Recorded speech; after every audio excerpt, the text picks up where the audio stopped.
Right. இதில் பாருங்க, electro chemistry நிறைய பிள்ளைகள் இதை கொஞ்சம் எக்ஸ்பிளைன் பண்ண சொல்லியிருந்தீங்க. எலக்ட்ரோ கெமிஸ்ட்ரியை பொறுத்த மட்டும் வந்து இது unit number 12, grade 11 unit number 12. இதில் மெயினாக வந்து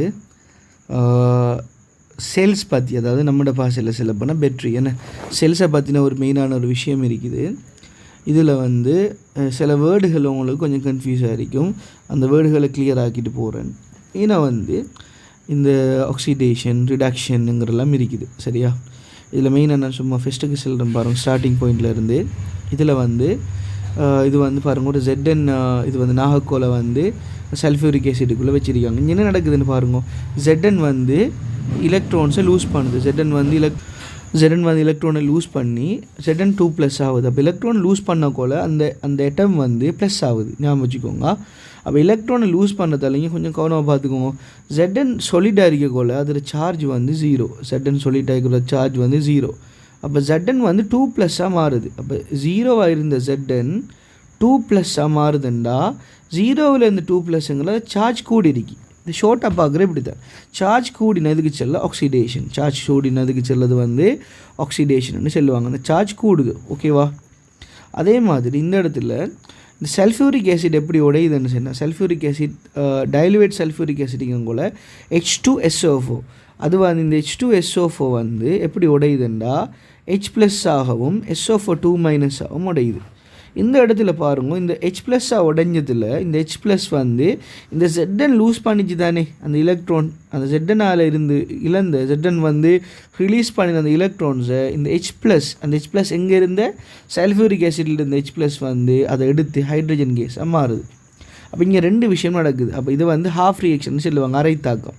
இது முதலாவது நடக்கிற விஷயம். ZN வந்து எலக்ட்ரானை லூஸ் பண்ணி ZN 2+ ஆனது. அந்த லூஸ் பண்ண எலக்ட்ரானை இந்த H2SO4 உடைஞ்சி அதில் வந்து H+ வந்து எடுத்து ஹைட்ரஜன் கேஸ் போனது. ஓகேவா? இது வந்து 2 விஷயம். இந்த 2 விஷயத்தையும் சேர்த்து எழுதியிருக்காங்க. இதான் இந்த உண்மையில் நடந்த விஷயம். ரைட். அடுத்தது பாருங்க, இதை பாருங்க. இதில் வந்து ZNனும் கொப்பரும் வைக்க போல் நல்லா பார்த்துக்கோங்க. ZN பழையபடி என்ன செய்ய போதோ அந்த முந்தின கேஸ் தான், எலக்ட்ரானை லூஸ் பண்ணி ZN 2+ மாறுது. இது ZN பிரச்சனை. இப்போ இந்த எலக்ட்ரானை வந்து இப்போ பாருங்க, இந்த H+ வந்து எடுத்து H2 மாறுது. சரியா? H2 மாறுது. இங்கே ஒரு விஷயம் சொல்லாங்க, என்னென்னு சொன்னால், இங்கே பாருங்க, what is happening in zinc strip is oxidation. ஏன் ZN இருந்தது ZN 2+ மாறுது, +2. அப்போ சார்ஜ் கூடினா ஆக்சிடேஷன் என்ன சொல்கிறாங்க. அதால் அதை எனோடுன்னு சொல்லலாங்க. ஆக்சிடேஷன் நடந்ததால் அதை எனோடுன்னு சொல்லலாங்க. ஆக்சிடேஷன் நடந்ததால் அதை எனோடுன்னு சொல்லலாங்க. ஓகேவா? ஞாபகம் வச்சுக்கோங்க. ஆக்சிடேஷன் நடந்ததால் அதை எனோடுன்னு சொல்கிறாங்க. அதே மாதிரி இது வந்து எங்கே நடக்குதுன்னு சொன்னால் நெகட்டிவ் டேர்மில் இந்த 3 வேர்டையும் ஞாபகம் வச்சுக்கோங்க. Oxidation, anode, negative. அப்போ ஆக்சிடேஷன் நடந்தது. இது வந்து நம்ம படிக்கிறது வந்து செல்லாக ஒரு பேட்டரியை பற்றி படிக்கும், அதாவது கெமிக்கல் செல்லை பற்றி படிக்கும். ஒரு செல்லில் ஆக்சிடேஷன் நடந்த அதில் பேர் எனோட். அது எங்கே நடக்குமெண்டா நெகட்டிவில் நடக்குது. சரியா? அப்போ இந்த இடத்துல ZN வந்து நெகட்டிவ் டெர்மினலில் இருக்குது, மறைமுனையில் இருக்குது. சரியா? அடுத்தது பாருங்க, இங்கே வந்து அடுத்தது H+ இருந்தது H2 மாறுது. அப்போ ப்ளஸ்ஸாக இருந்தது 2 மாறுது. அப்போ 0 ஆகுது. அப்போ அதில் +- ஒன்றும் போடாட்டி 0 ஞாபகம் வச்சுக்கோங்க. அப்போ H2 ஆகுதுண்டா 0 ஆகுது. 0 ஆகக்குள்ள அதில் சார்ஜ் குறையுது. அப்போ ஹைட்ரஜனுக்கு என்ன நடக்குதுண்டா ரிடக்ஷன் நடக்குது. ஹைட்ரஜன் தாழ்த்தல் அடையுது, ரிடக்ஷன் நடக்குது. அப்போ ஓகேவா? இந்த இடத்துல அப்போ நமக்கு ஒரு டவுட் வரலாம், நாம் இங்கே கொப்பரை யூஸ் பண்ணினேன்னு அப்போ என்ன ஹைட்ரஜனை பற்றி கதைக்கிறேன்னு யோசிக்கலாம். ஞாபகம் வச்சுக்கோங்க, இந்த யூனிட் படிக்கிறதுக்கு மெயினான ஒரு விஷயம் வந்து ஆக்டிவிட்டி சீரீஸ் ஒன்று இருக்குது. சரியா? கிரேட் 10 16வது யூனிட்டில் இருக்குது. என்ன கிரேட் 10 யூனிட் 16 இருக்குது ஆக்டிவிட்டி சீரீஸ். இதில் அந்த சீரீஸில் மெயினாக நமக்கு தெரிய வேண்டிய ஆக்கள் யாருன்னு சொன்னால், இந்த ஹைட்ரஜன் வந்து இந்த கொப்பருக்கு, சரியா, கொப்பருக்கு மேலே ஹைட்ரஜன் வந்து இந்த கொப்பருக்கு மேலே இருக்கக்கூடிய ஒருத்தர். சரியா? ஹைட்ரஜன் வந்து கொப்பருக்கு வந்து மேலே இருக்கக்கூடிய ஒருத்தர். அதால் இந்த ஹைட்ரஜன் என்ன செய்ய போதும் அந்த ரிடியூஸ் போகுது. சரியா? ஹைட்ரஜன் வந்து இந்த கொப்பருக்கு மேலே இருக்குது. ஓகேவா? இந்த ஆக்டிவிட்டி சீரீஸை பாருங்கள் பார்ப்போம். என்ன இருக்குது ஆக்டிவிட்டி சீரீஸில் வந்து ஹைட்ரஜன் வந்து கொப்பருக்கு மேலே இருக்குது. ஸோ இந்த இடத்துல வந்து கொப்பரையும் விட ஹைட்ரஜன் தான் வந்து ரிடியூஸ் ஆகிறதுக்கு வந்து கம்ப்ளீட்டாக இருக்கும். அப்போ இதில் இன்னொரு விஷயத்தை சொல்லணும், கவனமாக பார்த்துக்கோங்க. ரிடக்ஷனில் ரிடக்ஷன் நடக்கும் எங்கன்னு சொன்னால் கேத்தோடில், ரிடக்ஷன் நடக்கும் கேத்தோடில், சரிதானே, ரிடக்ஷன் நடக்கும் கேத்தோடில் வந்து சரியா, கேத்தோட். அப்போ பாருங்க, அப்போ இங்கே கொப்பர் வந்து பாசிட்டிவ் சியூ வந்து பாசிட்டிவ் எலக்ட்ரோடாக இருக்கும், பாசிட்டிவ் டெர்மினலாக இருக்கும், ZN வந்து நெகட்டிவ் டெர்மினலாக இருக்கும். அடிக்கடி இதுவும் கொஷனும் கேட்குற, சியூ வந்து பாசிட்டிவ் டெர்மினல் இருக்கும், ZN வந்து நெகட்டிவ் டெர்மினல் இருக்கும். இதை சும்மா பேசிக்கான நாலேஜாக வச்சுக்கோங்க. ஒருத்தர் எலக்ட்ரானை லூஸ் பண்ணுவார், சிம்பிளாக செல்லம் பாருங்களேன், ஒருத்தர் எலக்ட்ரானை லூஸ் பண்ணுவார், அந்த எலக்ட்ரானை ஒருத்தர் எடுப்பார், சரியா. இதில் இந்த மொத்தமாக இந்த படிக்கிற எல்லாத்துலேயும் யார் லூஸ் பண்ணுவா, யார் அது அந்த எலக்ட்ரானை போய் எடுப்பா, இந்த விஷயத்தை தான் திரும்ப திரும்ப செல்லுவாங்க. அந்த யூனிட் ஃபுல்லாக இதுதான், நீங்கள் குழம்பவே தேவையில்லை. இன்னொன்று பாருங்கள், எலக்ட்ரான்ஸ் வந்து எப்பயுமே வந்து பாசிட்டிவ்லேருந்து நெகட்டிவுக்கு ஓடும், சரியா. எலக்ட்ரான்ஸ் வந்து நெகட்டிவ்லேருந்து பாசிட்டிவுக்கு ஓடும். ஏன்னா எலக்ட்ரானும் நெகட்டிவ்ங்கிறதால நெகட்டிவ் டெர்மினல் வந்து எலக்ட்ரானை வந்து புஷ் பண்ணும். அப்போ நெகட்டிவ்லேருந்து எலக்ட்ரான் வந்து அப்படியே பாசிட்டிவ் டெர்மினலுக்கு ஓடக்கொள்ள கரண்ட் வந்து இங்கே கன்வெக்ஷனல் கரண்ட் வந்து இங்கே ஓடுமாண்டா, பாசிட்டிவ்லேருந்து நெகட்டிவுக்கு அதில் ஆப்போசிட் டிரெக்ஷனில் கரண்ட் வந்து போகும், ஓகேவா. ரைட், இங்கே பாருங்கள், முதலாவது ஏனோட் கத்தோட் நம்ம பழையபடி. இப்போ நாம் இங்கே வந்து அயனையும் கொப்பரையும் வச்சா ஞாபகம் வச்சுக்கோங்க, அயன் வந்து ஆக்சிடேட் ஆக போகுது, அயன் வந்து ஆக்சிடேட் ஆக போகுது. ஆக்சிடேட்டம் அடைகிறன்னு சொல்வது வந்து அயன் வந்து அதை வந்து பவர் கூடினவர், எலக்ட்ரோ நெகட்டிவிட்டி அந்த ஆக்டிவிட்டி சீரீஸில் மேலே இருக்கிறவர் ஆக்சிடேஷன் ஆகுவார், சரியா. அடுத்தது ரிடக்ஷனில் கொண்டு வரக்குள்ள கொப்பரா நம்மளோட ஹைட்ரஜன் ஆண்டு யோசிச்சா, சரிதானே, ஹைட்ரஜன் ஆண்டு யோசிச்சா அங்கே யாருண்டா ஹைட்ரஜன் தான் பழையபடி. அந்த ஜிங்குக்கு என்ன நடந்துச்சோ அதே தான் இந்த எஃபிக்கும் நடக்குதா, ஜிங்குக்கு என்ன நடந்துச்சோ அதான் நெக்ஸ்ட் எஃபிக்கும். திரும்ப ஜிங்கையும் அயனையும் கம்பேர் பண்ணக்குள்ள ஸ்டில் வந்து யார் வந்து ஆக்சிடேட் ஆவாருண்டா ஜிங்க்கு அயன்லையும் யார் ஆக்சிடேட் ஆவாருன்னு சொன்னால், சரியா, ஜிங்க். இங்கே பாருங்க, இதில் வந்து பாருங்க, ஜிங்க் வந்து எஃபிக்கு மேலே இருக்குது, இந்த சார்ட்டில் ஜிங்க் வந்து எஃபிக்கு மேலே இருக்கிறதால கொஞ்சம் ஞாபகம் வச்சுக்கோங்க, ஒக்சியேற்றம் அடைகிறது யாருண்டா, ஆக்சிடேஷன் அடைகிறண்டா கொஞ்சம் பவர் கூடினவரா, ஆக்டிவிட்டி சீரீஸில் ரியாக்டிவிட்டி கூடினது மேலே இருக்கிறவர் தான் ஆக்சிடேட்டம் ஆகுவார், நல்லா ஞாபகம் வச்சுக்கோங்க. அப்போ இந்த இடத்துல ZN அயனான்னு கேட்டால் ZN தான், ZN நமக்கு தெரியுமே, ZN 2+ வரும், சரியா. அப்போ அந்த இடத்துல திரும்ப பழையபடி இங்கே இவர் ஹைட்ரஜன் இருக்காருன்னு சொல்லக்கொள்ள நம்ம கவலை இல்லை, ஹைட்ரஜன் இருக்காருங்களோ அங்கே ஹைட்ரஜன் H+ வந்து பழையபடி அந்த என்னது H2ஆக மாறும், அவ்வளோதான். அடுத்தது வந்து இவ்வளோ நேரம் பார்த்தது வந்து ஒரு எலக்ட்ரிவ் செல்லை பற்றின ஒரு விஷயம். நெக்ஸ்ட் வந்து எலக்ட்ரோலைசிஸுங்க கூட இந்த கொஞ்சம் பார்த்துக்கோங்க. எலக்ட்ரோலைசிஸுங்கிறது வந்து அயனிக் கம்பவுண்ட்ஸில் எக்யூட் சொல்யூஷன். நம்ம அந்த அயனிக் போன்ஸில் வந்து 10வது யூனிட் கிரேட் 10ல் கொஞ்சம் பார்த்தோம் இந்த விஷயத்தை. என்ன அடுத்து வந்து மோல்டன் ஸ்டேட்டில் அதே மாதிரி ஆசிட் சொல்யூஷன், அதே மாதிரி பேசஸ் சொல்யூஷனை பற்றி நம்ம கொஞ்சம் பார்ப்போம், சரியா. இதில் நாம் இங்கே வரக்கூட நம்ம இப்போ படிக்கிறது வந்து என்ன யூனிட் நல்லா பார்த்துக்கோங்க, எலக்ட்ரோலைசிஸை பற்றி படிக்கும், சரியா. எலக்ட்ரோலைசிஸ் மின்பகுப்பு.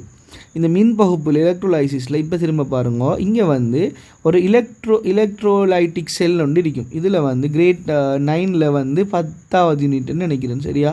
கொஞ்சம் போய் பார்த்துக்கோங்க, கிரேட் 9 10வது யூனிட்லேயும் இதை பற்றின டீப்பான விஷயங்களும் இருக்குது, ஒரு இன்ட்ரொடக்ஷன் மாதிரி. இதில் வந்து கார்பன் ரெண்டுமே கார்பன் இல்லாட்டி பிளாட்டினம் வைப்பாங்க, சரியான கார்பன் ரெண்டுமே வைப்பாங்க. அப்போ எலக்ட்ரோலைசிஸுக்கும் அதுக்கும் உள்ள வித்தியாசம் என்னென்று, இதில் ரெண்டுமே கார்பன் இருக்கும். அங்கே வந்து ZnFe இல்லாட்டி ZnCu இல்லாட்டி CuFe வைப்பாங்க. என்ன இங்கே வந்து அப்படி இல்லை, இங்கே எப்படி ரெண்டுமே கார்பன் வச்சு ப்ளஸ் மைனஸ் இருக்கும், ரெண்டுமே கார்பனுங்கிறதால நமக்கு டவுட் வரும் எது பாசிட்டிவ் எது நெகட்டிவ்னு சொல்லி, சரியா. அங்கே வந்து எப்படி கண்டுபிடிச்சோம், ஆக்சிடேஷன் நடக்கிறது வந்து நெகட்டிவ், ரிடக்ஷன் நடக்கிறது பாசிட்டிவ்னு நினச்சோம். அது லேசி. இங்கே வந்து எப்படி கண்டுபிடிக்கிறேன்னு கேட்டால், பாசிட்டிவ் பேட்டரியோட பாசிட்டிவோட கனெக்ட் ஆகிக்கிறது பாசிட்டிவ் எலக்ட்ரோடு, நெகட்டிவோட கனெக்ட் ஆகிக்கிறது நெகட்டிவ் எலக்ட்ரோட், சிம்பிளாக கண்டுபிடிக்கலாம், சரியா. அதே மாதிரி இதில் இன்னொரு விஷயம் இருக்குது பாருங்கள், இதில் அந்த ரிடக்ஷன் ஆக்சிடேஷனுங்கிற கேஸ் ஒன்று இருக்குது. இதில் என்ன நடக்குமென்னு சொன்னால் பாருங்க, குளோரின் வந்து சரியா இங்கே என்னத்தை யூஸ் பண்ணுறாங்கன்னு சொன்னால் எலக்ட்ரோலைசிஸாக வந்து இவங்க சொல்லாங்க பாருங்க, இவங்க வந்து இங்கே எக்ஸாம்பிள் வந்து அந்த இடத்துல வந்து குளோரின் அயன்ஸ் இருக்குமென்று சொன்னால் சும்மா ஃபார் எக்ஸாம்பிளுக்கு அது வந்து Cl2ஆக மாறும். நம்மளோட பாஷையில் சொல்ல போனால் ஆக்சிடேஷன் நடக்குமே, என்ன அப்படி தானே. ஆக்சிடேஷன் ஏன்னு சொல்லுங்க பார்ப்போம், -0 ஆகுது, -0 ஆக்சிடேஷன், 0 ஆன ரிடக்ஷன், சரியா. ஏண்டா மைனஸ்லேருந்து 0க்கு போகுதுன்னா சார்ஜ் கூடுது, மைனஸுங்கிறது ஆக குறைய என்ன நெகட்டிவ், அதுலேருந்து 0க்கு போகுதுன்னா கொஞ்சம் சார்ஜ் கூடுது. அப்போ என்னது அது வந்து ஆக்சிடேஷன் நடக்குது சரியா. அப்போ ஆக்சிடேஷன் இது எங்கே நடக்குமெண்டா எனோட்டில் நடக்கும். அங்கே ரிடக்ஷன் வந்து கெத்தோட்டில் நடக்கும். ரிடக்ஷன் கெத்தோட்டில் நடக்கும், ஆக்சிடேஷன் எனோட். அப்போ ஆக்சிடேஷன் எனோட் இது கன்ஃபியூஸ் ஆகப்படாதா அங்கே வந்து சரியா. இப்போ இந்த நிறைய பிள்ளைகளுக்கு கன்ஃபியூஸ் ஆகிற விஷயம் வந்து இங்கே வந்து நல்லா யோசிச்சேன்டா கெத்தோட்னு சொல்கிறது வந்து பாசிட்டிவ் சரியா. கெத்தோட் வந்து பாசிட்டிவ். அப்போ ஞாபகம் வச்சுக்கோங்க ரிடக்ஷன் நடக்கிறது கெத்தோட் பாசிட்டிவ். கொஞ்சம் நீங்கள் ஒரு சின்ன ஒரு நோட்டில் எழுதி வச்சுக்கோங்க. இந்த எலக்ட்ரிக் செல்லுக்கும் நான் முதலாவது படிக்கிறது என்னன்னு சொன்னால் இந்த யூனிட்டில் நான் படிக்கிறது வந்து எலக்ட்ரோகெமிக்கல் செல்ஸை பற்றி சரியா, மின் கலங்களை பற்றி படிக்கிறேன். இதில் யார் ஆக்சிடேஷன் நெகட்டிவாக பாசிட்டிவாக என்னோட்டா கதோட்டான்னு தனி எழுதி வச்சுக்கோங்க. அது தனியே, இது வித்தியாசம். அதால் குழம்பப்படாது, ரெண்டுமே உண்டு இல்லை இந்த யூனிட்டில். இதில் என்ன நினச்சேன்னா இன்னும் படிக்கிறது வந்து மின் பகுப்பு எலக்ட்ரோலைசிஸ், இது வேறு சரியா. அது பேட்ரி. இது வந்து பேட்டரியை யூஸ் பண்ணி நாம் செய்கிற ஒரு ரிடக்ஷன் என்னது ஆக்சிடேஷன் சரியானே. ரெடக்ஸ் ஒன்று சொல்லுவாங்க, ரெடக்ஸ் இது வந்து சரிதானே, ரெடாக்ஸ் தாக்கங்கள் சரியானே. இதில் வந்து யார் யார் என்னென்னு வச்சுக்கோங்க. இதில் வந்து நல்லா பார்த்துக்கோங்க. மெயினாக இந்த இந்த இந்த கன்வென்ஷன் அடாப்டட் டு எலக்ட்ரோலைசிஸுங்கிற விஷயத்தை கொஞ்சம் வாசித்து வச்சுக்கோங்க. இதில் என்ன சொல்லலாங்கன்னு பாருங்க. கெதோட் நடக்கும், அது நெகட்டிவாக இருக்கும். நெகட்டிவ் வந்து கெதோட்டாக இருக்கும், அந்த இடத்துல ரிடக்ஷனாக இருக்கும். இந்த பாயிண்ட்டை ஞாபகம் வச்சுக்கோங்க. Negative cathode reduction. அதே மாதிரி அனோட் ஆக்சிடேஷன் சரிதானே, positive. Positive oxidation anode, negative cathode reduction சரியா. இது இதுக்கு அவசியமாக நார்மலாக எழுதி வச்சுக்கோங்களேன். ஒரு ஷார்ட் நோட் மாதிரி சின்ன பென் ஒன்று எடுத்து ஒரு பேப்பரில் விளங்கிட்டா. இது வந்து இன்னத்தில் எலக்ட்ரோலைசிஸில் சரி. இதை எழுதினது பிறகு இங்கே பாருங்கள். ஃபஸ்ட்டு வந்து பாருங்கள் ஃபியூஸ் சோடியம் குளோரைட். நான் சொல்லிட்டேன் சொலிட் சோடியம் குளோரைட் வந்து திண்மை சோடியம் குளோரைட் வந்து சொலிட் வந்து இது என்னது எலக்ட்ரிக்கை வந்து கண்டக்ட் பண்ணாது, முன்ன கடத்தாது சரியா. எலக்ட்ரிசிட்டியை கண்டக்ட் பண்ணாது. அதை வந்து ஃபியூஸ் பண்ணணும், இல்லாட்டி மோல்டன் உருக்கணும், அப்படி இல்லாட்டி கரைக்கணும், எக்யூவஸ் ஆக்கணும் சரியா, கரைசலாக்கணும். இதில் மெயினான விஷயத்தை பார்த்துக்கோங்க. ஃபியூஸ்டு சோடியம் குளோரைடுன்னு சொல்கிறது வந்து என்னென்னுச்சுன்னா இங்கே வந்து என்ன நடக்குது, அதே பழையபடி என்னது சோடியம் வந்து எலக்ட்ரோனை வந்து எடுக்கும், Na+ வந்து எலக்ட்ரோனை எடுக்கும் சரியா. எடுத்து அது எண்ணெயாக மாறும், சோடியமாக மாறும். Cl- வந்து எலக்ட்ரோனை லூஸ் பண்ணி அது வந்து Cl2 மாறும். அப்போ எலக்ட்ரோனை லூஸ் பண்ணுறதால இதை வந்து ரிடக்ஷன் என்று சொல்லலாம், சார்ஜ் குறையுது. அங்கே எலக்ட்ரான் எடுக்கிறதால அது வந்து ஆக்சிடேஷன் என்று சொல்லலாம். அப்போ ஆக்சிடேஷன் நடக்கிறதால பாருங்க அந்த இடத்துல சோடியம் ப்ளஸ்ஸாக சோடியம் ப்ளஸ் சோடியமாக மாறுது. அப்போ சார்ஜ் குறையுது. அப்போ சோடியம் வந்து ரிடக்ஷன் நடக்குது. அதே மாதிரி இது எங்கே நடக்கும், ரிடக்ஷன் நடந்தது ஷுவராக என்னது நெகட்டிவில் தான் இந்த பிரச்சனை வரும். இந்த நடக்கிறது எங்கே நெகட்டிவில், அதாவது கெத்தோட்டில்.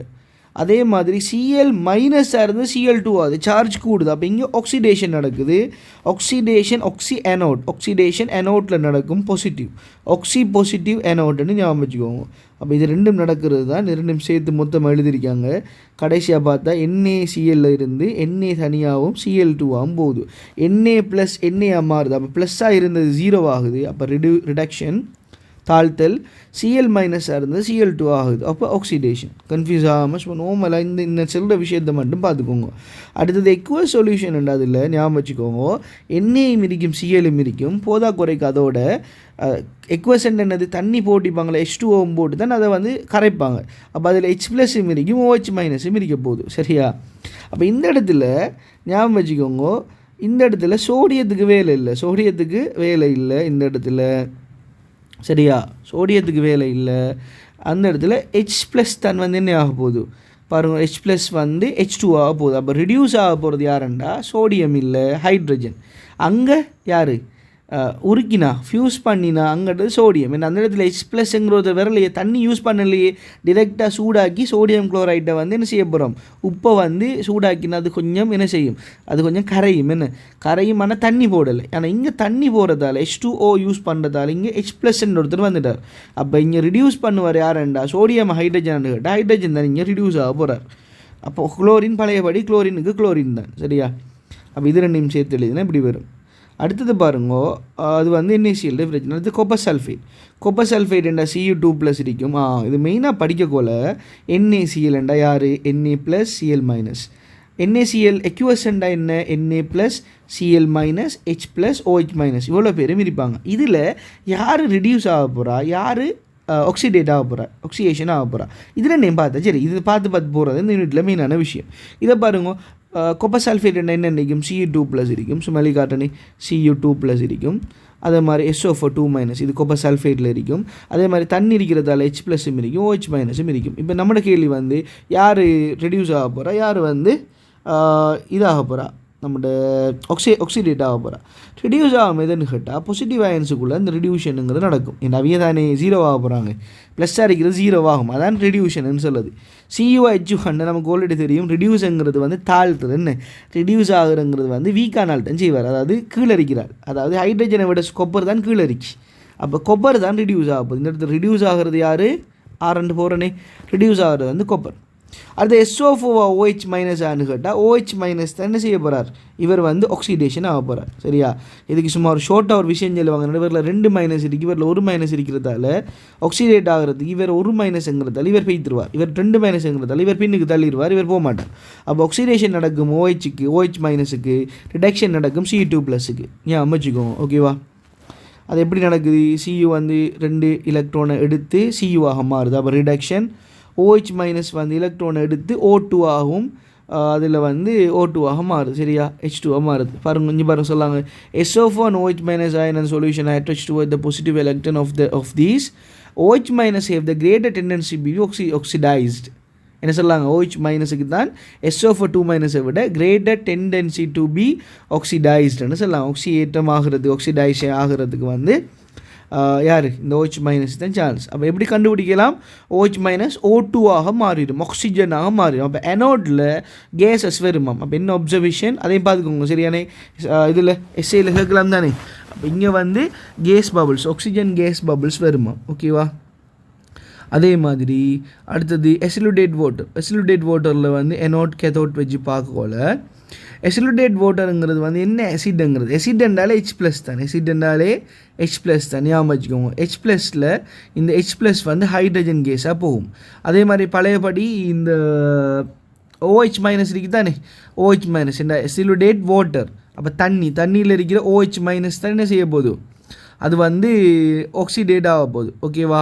அப்போ இதில் என்ன நடக்க போகுதுன்னா மெயினாக 2 கேஸஸ் வந்து ஃபார்ம் ஆகும். இந்த இதில் நீங்கள் கிரேட் 10லேயும் படிக்கலாம் இந்த விஷயத்தை. ஒன்று ஹைட்ரஜன் கேஸ், இன்னொன்று ஆக்சிஜன் கேஸ். இந்த எசிலுடேட் வாட்டர், சரி, அமிலம் துமிக்கப்பட்ட நீர்ன்னு சொல்லுவாங்க. இந்த அமில நீர், என்ன அமிலம் துமிக்கப்பட்ட நீர், எசிலுடேட் வாட்டரில் வந்து 2 கேஸஸ் வரும். எங்கெங்கே எது வரும்னு ஞாபகம் வச்சுக்கோங்க. சரியா, அவங்க சொல்லாங்க பாருங்கள், அப்சர்வேஷனில் ஹைட்ரஜன் இஸ் டிபலேட்டட் இந்த கெத்தோட்டில் வந்து ஹைட்ரஜன் வந்து வருமாம். சரியா, அதாவது நெகட்டிவில். சரியா, அடுத்தது எனோட்டில் வந்து ஆக்சிஜன் வருமாம். அப்போ எனோட் ஆக்சிஜனில் வரும், கேத்தோட் இதெல்லாம் சும்மா நார்மலாக சின்ன சின்ன பென் எடுத்து எழுதி வச்சுக்கோங்க. அப்போ எனோட்டில் கமா டேஷ் ஒன்று போட்டு ஆக்சிஜன், அது வந்து என்னது OH மைனஸ் வாரது.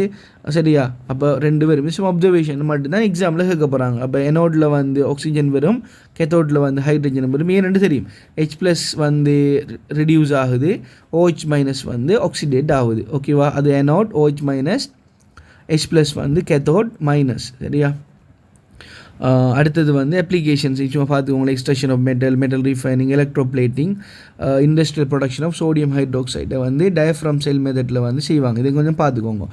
இதில் இந்த எலக்ட்ரோப்ளேட்டிங்கிறது தனியாக ஒரு செக்ஷனாக கொஞ்சம் படிப்போம். ஏன்னா கிரேட் 9லேயும் இருக்குது அந்த விஷயம்.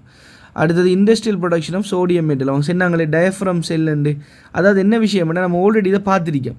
என்னது, சோடியம் குளோரைட்லேருந்து சோடியமும் குளோரினும் பிரிஞ்சு வர்றது. நம்ம ஆல்ரெடி அந்த என்னது ஃபியூஸ்ட்ங்கிற அந்த இதில் பார்த்தோமே, ஃபியூஸ்ட் சோடியம் குளோரைடில் வந்து பார்த்துருக்கோம்.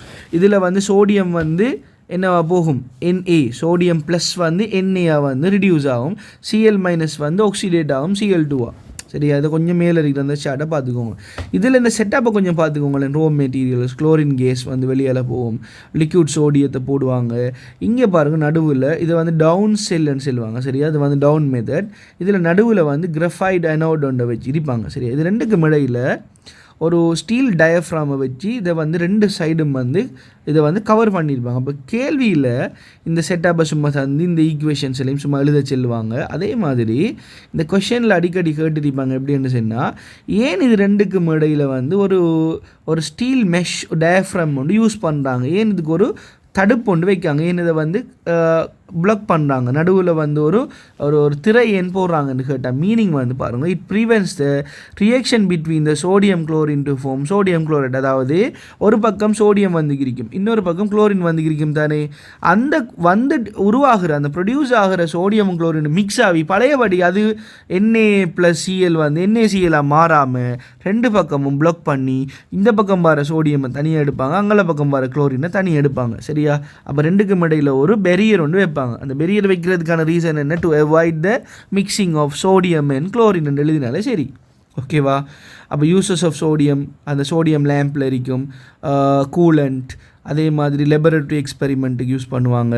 குளோரின் வேலை வந்து குளோரினுக்கு செல்லுவாங்க என்னென்னு சொன்னால் ப்ளீச்சிங் பவுடரில் யூஸ் பண்ணுவாங்க. அந்த சுத்திகரிப்பானில் யூஸ் பண்ணுறது அந்த ப்ளீச்சிங் பவுடரில் யூஸ் பண்ணுறது குளோரின்னு சொல்லது தானே. அதே மாதிரி குளோரின் கேஸ், அதே மாதிரி பிளாஸ்டிக்கில் செய்கிறாங்க. இதெல்லாம் கொஞ்சம் பார்த்துக்கோங்க. சரிதானே? தொற்று நீக்கின்னு சொல்லுவாங்க. இந்த மைக்ரோ ஆர்கானிசம் ஜேர்ம்ஸ் எல்லாத்தையும் வந்து அழிக்கிறது குளோரின் யூஸ் பண்ணுவாங்க. டாய்லெட்டுக்கெல்லாம் போட்டு க்ளீன் பண்ணுவாங்க. சரியா? அதுவும் குளோரின் யூசஸ். ஓகேவா? ப்ளீச்சிங் பவுடரில் யூஸ் பண்ணாங்க.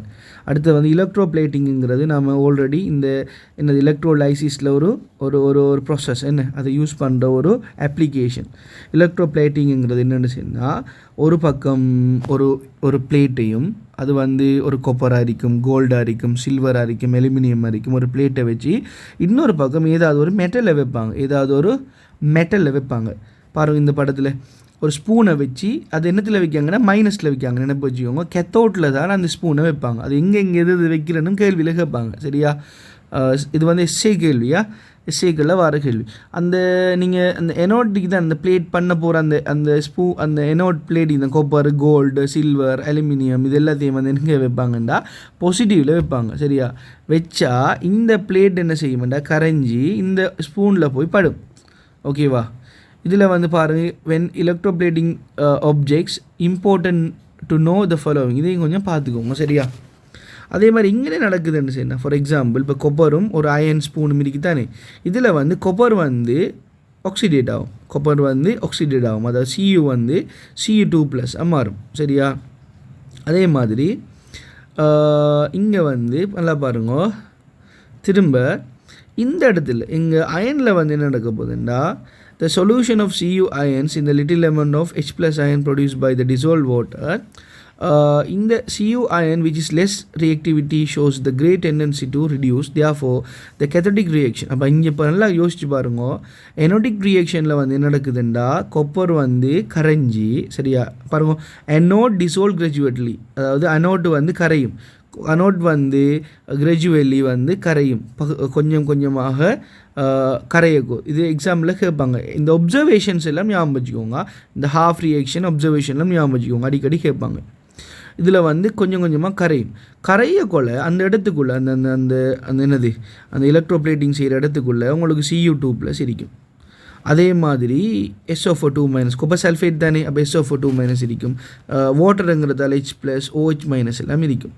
இந்த இடத்துல உங்களுக்கு என்ன பிரச்சனைன்னு சொன்னால், இந்த H+, OH- இந்த இதில் எது வந்து ரிடியூஸ் ஆக போகுதுன்னு கேட்டேன்னு சொன்னால், ரிடியூஸ் ஆகிறது எதுன்னு கேட்டால் Cu2+ தான். ஏன் இந்த Cu2+க்கு நாம் சொல்லியிருக்கோம் என்னது, இங்கே பாருங்கள் சொல்லுது, இந்த Cu2+க்கு தான் என்னதுண்டா ஹைட்ரஜனை விட அந்த ரியாக்டிவிட்டி குறையும். அப்போ Cu2+ தான் என்ன செய்ய போகுதுண்டா திரும்ப பழையபடி அந்த கொப்பர் இந்த ஸ்பூன் இருக்குது தானே, இந்த ஸ்பூனில் போய் பட போகுது. அப்போ சிம்பிளாக சொல்ல போனால் இந்த பக்கம் கரைஞ்சி Cu2+ ஓடி வந்து அந்த பக்கம் அந்த ஸ்பூனுக்கு மேலே படும். அப்போ இங்கே எனோடிக்குமா தான் கெதோடிக்குமா தான் ரெண்டு நல்லா பார்த்துக்குவோம். எனோடிக் ரியாக்ஷன், கேதோடிக் ரியாக்ஷன். அப்போ Cu வந்து ஆக்சிடேட் ஆகி எனோட் கரைகிறது எனோடிக் ரியாக்ஷன், பாசிட்டிவ் ரியாக்ஷன். அங்கே பக்கம் கெதோடிக்கில் வந்து அந்த கரைஞ்ச Cu2 திரும்ப பழையபடி ஓடி போய் என்னது அயன் ஸ்பூனில் வந்து வரும். இது வந்து பாருங்க, கெத்தோடில் வந்து iron spoon get coated with the copper. இது வந்து கொப்பருக்கு மட்டும் இல்லை, கோல்டு, சில்வர் அதுக்கெல்லாம் வரும். சரிதானே? இதால் என்ன பெனிஃபிட்னு கேட்டால் கெரோஷன் ஆஃப் மெட்டல், அதாவது வந்து கெரோஷன் ஒரு மெட்டல் வந்து துருப்பிடிக்கிறது, கெரோஷன் ஆகிறது, ரஸ்டிங் துருப்பிடிக்கிறது. அதாவது வந்து மெயினாக வந்து கெரோஷனுக்கு வந்து ஏர், ஸ்பெசிஃபிக்கில் வந்து ஏரில் வந்து இருக்கிற வாட்டரும் ஆக்சிஜன் தான் மெயினான ரீசன். அப்போ ஏருக்கு வந்து ஓப்பன் அறிக்கக்குள்ள வந்து வாட்டர் ஆக்சிஜன்லாம் பட அது வந்து ரஸ்ட் ஆகும். அப்போ இந்த ரஸ்டிங் ஆஃப் அயனை வந்து குறைக்கிறதுக்கு வந்து என்னென்ன ஃபெக்டர்ஸ் வந்துன்னு பார்க்கலாம். முதலாவது வந்து ஏர் வந்து ஒரு ஃபெக்டரானு பார்ப்பாங்க. அதுக்கு இங்கே என்ன செய்கிறாங்கன்னு பாருங்க, இந்த வெளியால் ஏரை வந்து கண்டெக்ட் பண்ணாமல் இந்த இடத்துல வந்து கொக்கோனட் ஆயில் ஒன்றை வச்சு அதை வந்து மூடி வைக்காங்க. அப்போ இந்த இடத்துல வந்து பாருங்கள், பிங்கிற செட்டப்பில் வந்து வெளியால் இருந்து காற்று உள்ளுக்கு போகல, ஏர் வந்து உள்ளுக்கு வழி வந்து உள்ளுக்கு போகல, ஏர் போகலைங்கிறதால இந்த இடத்துக்குள்ளே பாருங்க, இந்த பிங்கிற செட்டப்புக்குள்ளே இருக்கிற அயன் நெயில் வந்து ரஸ்ட் ஆகாது, துருப்பிடிக்காது. இன்னொரு வேலை செய்வாங்க, என்னென்னா பாயில்டு வாட்டர் போடுவாங்க. பாயில்டு வாட்டர் போடுறதால இதுக்குள்ளே இருக்கிற அந்த இந்த ஆக்சிஜன் என்ன செய்யும், அப்போ பாயில் வாட்டருங்கிறதால அது எவப்ரேட் ஆக போகுது கொதிக்க வைக்கக்குள்ள. அப்போ இந்த இடத்துல இது வந்து ஃபுல்லாக ப்ரொடெக்ஷன் ஆகிக்கும். ஞாபகம், கொக்கோனட் லேயர் போட்டால் வெளியால் இருந்து காற்று வராது, பாயில் இதுங்கிறதால வந்து உள்ளுக்கு இருக்கிற ஏரும் வந்து ரியாக்ட் ஆகாது. அப்போ ஷுவராக பி வந்து ரஸ்டிங்காக இருக்காது. அப்போ இதில் அப்சர்வேஷனையும் பார்த்துக்குவோம். அடுத்தது பாருங்க, அயன் வோலை வந்து இப்படி ஒரு செட்டப்பில் வைக்காங்க. அயன் வோல் ஒன்று வைக்கக்குள்ள இந்த வாட்டரில் இருந்து என்ன செய்ய போகுது, ஆக்சிஜன்ஸ் வந்து போக போகுது. என்னது, ஆக்சிஜன் போக அந்த இடத்துல வந்து இந்த அயன் வோல் வந்து ரஸ்டிங் ஆக போகுது. அது என்ன விஷயம் என்றால், அது 1/5 ஆஃப் த வால்யூம் இருக்குமாம். அதை யார்ட 1/5 அப்படின்னு என்ன மீனிங்டா, ஆக்சிஜன் தான் யாரில் 1/5 இருக்குது. அதாவது 5ல் ஒரு பங்கு வந்து ஆக்சிஜன் இருக்கிறதா இது வந்து ஆக்சிஜன் சொல்கிறாங்க. அப்போ இது ஃபஸ்ட்டுக்கு வந்து என்ன சொல்லாங்கண்டா ஏர், அதில் யாருன்னு கேட்டால் ஆக்சிஜன், அதில் ஆக்சிஜன். இன்னொன்று வந்து வாட்டர் எப்படி காரணம் என்று கேட்டால், நல்லா பாருங்க, இதுக்குள்ளே வந்து என்ஹைட்ரஸ் கால்சியம் குளோரைட் இந்த எக்ஸ்பெரிமெண்ட்டுகளில் முக்கியமான விஷயம் வந்து யாரை யூஸ் பண்ணாங்க, என்ஹைட்ரஸ் கால்சியம் குளோரைட் யூஸ் பண்ணாங்கன்ற என்ன மீனிங்கண்டா, இந்த பாயிலிங் டியூபுக்குள்ளே இருக்கிற எல்லா வாட்டர் வேப்பரும் இருக்குதான நீராவியை வந்து இந்த கால்சியம் குளோரைட் வந்து உறிஞ்சி எடுத்துடும். அப்போ இந்த இடத்துக்குள்ளே கொஞ்சம் கூட வாட்டர் வேப்பர் இருக்க மாட்டா, நீராவி இருக்க மாட்டா. அப்போ இந்த உள்ளுக்கு இருக்கிற இது இருக்குதானே அயன் நெயில் இரும்பாணி வந்து ரஸ்ட் ஆக மாட்டா, துருப்பிடிக்க மாட்டா. சரியா, இது ஒரு மெயினான ஒரு விஷயத்தை பார்த்துக்கோங்க. ரஸ்டிங் என்ன சொல்லக்கொள்ள கட்டு முக்கியமான விஷயம். Fe2+ போகும். இப்படி Fe2+ போயிருக்கும். அப்போ Fe2+ வந்தால் அந்த வெளியாகி வார Fe2+ இருக்குதானே, அது வந்து இங்கே பாருங்க Fe2+ மாறும். இங்கே பாருங்கள் என்ன நடக்குதுண்டு, Fe2+ம் அதே போல் இந்த வாட்டர் வந்து OH- இருக்கும். அப்போ இவங்க சொல்லாங்க என்னென்னு சொன்னால், ரஸ்ட்டுன்னு சொல்லது உண்மையில் என்னென்னு சொன்னால் Fe2+ம் OH- தான். Fe2+ம் OH- இந்த என்ன சொல்லாங்க பாருங்க, Fe2+ OH-, அது FeOH2 சொல்லாங்க. அப்போ இது சும்மா இதெல்லாம் வந்து ஈக்குவேஷன் Fe2O3 + H2O இதெல்லாம் வந்து ரஸ்ட்டை வந்து ஃபார்முலா. அப்போ ஞாபகம் வச்சுக்கோங்க, Fe வந்து Fe2+ போகுதுண்டா அதில் ஒரு லேயர் ஒன்று வந்துட்டு அப்போ ரஃப்ட் ஆகிட்டு துருப்பிடிச்சிட்டுன்னு அர்த்தம். சரியா, அப்போ அதால் வந்து இங்கே பாருங்க, இதுவும் வந்து சும்மா MCQ ஸ்ட்ரக்சர் எஸ்ஐக்கெல்லாம் வர cold water, lime juice, hydrochloric acid. Cold வாட்டராக, லைம் ஜூஸாக, ஹைட்ரோக்ளோரிக் ஆசிடான்னு கேட்டோம்டா பாருங்க, அப்சர்வேஷனை பாருங்க, the nails in the tube B and C have rusted more than A. Cold வாட்டரில் வச்சதை விட லைம் ஜூஸ் ஆசிட், ஹைட்ரோக்ளோரிக் ஆசிட்ண்டா அது இன்னும் கூட ஆசிட், இது நார்மல் ஆசிட், இது வந்து கடும் கூட ஆசிட். அப்போ ஆசிடுக்குள்ளே வைக்கிறதால ரஸ்ட் ஆகுது. அப்போ என்ன சொல்லாங்கண்டா, ஆசிடும் ஒரு என்னது ரஸ்டிங்குக்கு ஒரு மெயினான ஃபேக்டர்னு சொல்லாங்க. இது பாருங்க என்னது திரும்ப சோடியம் குளோரைட் சொல்யூஷன், உப்பு. சோடியம் குளோரைட் வந்து சோல்ட் வந்து ரஸ்டிங்குக்கு ரீசனானு கேட்டால் எஸ். அங்கே பாருங்க, த நெயில் இன் டியூபி ரஸ்ட் மோர் தென் த டியூபி. அப்போ வந்து சோல்ட்டும் வந்து ஒரு ரீசன்னு சொல்கிறாங்க. அதே மாதிரி பேசஸ் ரீசனானு கேட்காங்க பாருங்க. It can be observed the nail in the tube with the ordinary water has rusted in relative to this nail in the sodium hydroxide it not rusted much. இது ஒரு மெயினான விஷயம். நீங்கள் சோடியம் ஹைட்ரைக்ஸ் அதாவது சோப் வாட்டருக்குள்ளே இது போட்டு வைக்கக்குள்ள நார்மலாக இருக்கிறத விட ரஸ்ட் வந்து குறைய. அப்போ ஞாபகம் வச்சுக்கோங்க, பேசஸ் வந்து என்ன சொல்கிறாங்க, பேசஸ் வந்து ரஸ்ட்டை வந்து க்ரோஷனை வந்து கண்ட்ரோல் பண்ணுறாங்க. பாருங்கள், bases decrease the speed of rusting. அப்போ ஆசிட் வந்து ரஸ்டிங்கை கூட்டும், பேசஸ் வந்து ரஸ்டிங்கை குறைக்கும். அதால் தான் நாம் இந்த மெக்னீசியத்தில் ஆக்சைடு எல்லாத்தையும், அது வந்து பேஸ் தானே, மெக்னீசியத்தில் ஆக்சைடை வந்து நம்ம யூஸ் பண்ணுறோம், அது நம்ம படிப்போம். இதில் பாருங்க, இது வந்து அடிக்கடி எக்ஸாமில் வர ஒரு விஷயம் என்ன, கண்ட்ரோல் ஆஃப் ரஸ்டிங். இதில் என்ன விஷயம் என்றால், ஒரு ரஸ்டிங்கை கண்ட்ரோல் பண்ணக்குள்ள என்னது பெயிண்ட் யூஸ் பண்ணலாம், க்ரீஸ் யூஸ் பண்ணலாம். அதே மாதிரி அயனை வந்து டின்னால் சரிதானே தகரத்தால் வந்து கோட்டிங் பண்ணலாம். சரியா, அது வந்து ஆக்சிஜனையும் வாட்டரையும் வந்து படாமல் இருக்கும். அயன் வந்து வாட்டர் ஆக்சிஜனை அப்சர்வ் பண்ணி எடுத்து வச்சிருக்கும், சரியா, உறிஞ்சி வச்சுக்கும். ஆனால் டின் வந்து அப்படி இல்லை. அதால் செமன் டின்னுக்குள்ளே பார்த்தோம்னா அந்த ஷைனிங்காக பளபளப்பாக இருக்குமே, அது வந்து டின் கோட்டிங். அப்போ அயன் வந்து ரஸ்ட் ஆகாமல் வந்து இந்த டின்னில் வர ஃபுட்டெல்லாம் பார்த்தீங்கன்னா டின்னு சொல்லுவோம். அதாவது அந்த கலர், அந்த உள்ளுக்கிட்டே கலர், அதை நம்ம வலிச்சு எடுத்தோம்னா அதுக்குள்ளே வந்து அந்த அயன் லேயர் இருக்கும். அந்த அயன் லேயருக்கு மேலே டின்னை வந்து பூசிருப்பாங்க. அப்போ இது வந்து கோட் பண்ணுறதால வந்து ரஸ்டிங்கை வந்து ப்ரொடெக்ட் பண்ணும். அடுத்தது வந்து பாருங்க, எஃபெக்ட்ஸ் ஆஃப் அதர் மெட்டல்ஸ் இந்த கொரோஷன். இதை பாருங்க, அடுத்த மெட்டலோட கரோஷன் அயனை வச்சே நடக்கும் இன்னொரு மெத்தடோட. இதில் வந்து இந்த பிங்க் கலரில் யூஸ் பண்ணாங்க உண்டு. இதில் யூஸ் பண்ணுற இந்த டெஸ்டிங் இது வந்து முக்கியமான எம்சிக்யூ எல்லாம் வந்திருக்குது நிறைய. பொட்டாசியம் ஃபெரிசயனைடு, அதே மாதிரி இதில் பாருங்கள் ஃபினோஃப்தலின் எல்லாம் யூஸ் பண்ணாங்க, சரியா. ஃபினோஃப்தலினை பற்றி யூஸ் பண்ண ஒழிஞ்சு பாருங்கள், if the present of OH minus ion, அதாவது இந்த பேஸ் ஒன்று வந்துட்டேன்டா, OH மைனஸ் வந்துட்டேன்டா, ஃபினோஃப்தலின் பிங்காக போய்த்திடும். பேசஸுக்கு ஃபினோஃப்தலின் பிங்க் ஆகுது, அதான் ஃபினோஃப்தலின் வேலை. Fe2+ வந்துட்டேன்டா, பொட்டாசியம் ஃபெரிசயனைட் ப்ளூ ஆகிடும். பொட்டாசியம் ஃபெரிசயனைட் வந்து ப்ளூ ஆகிடும். இதில் பாருங்க, இந்த டிஷ்ஷில் 2வது டிஷ் 3வது டிஷ், அதாவது இரும்போட Feயோட மெக்னீசியம் வச்சுருக்காங்க, ஜிங்க்கும் வச்சுருக்காங்க. இங்கே வந்து இந்த பாருங்க, that pink colour is scene around the nails. என்ன விஷயம், இந்த 2வது 3வது மெக்னீசியம் ஜிங்க்கும் இருக்கிற இடத்த பிங்க் கலராக இருக்கும். அப்படின்னு என்ன மீனிங், OH மைனஸ் வந்து ஃபார்ம் ஆகிருக்கி, சரியானே.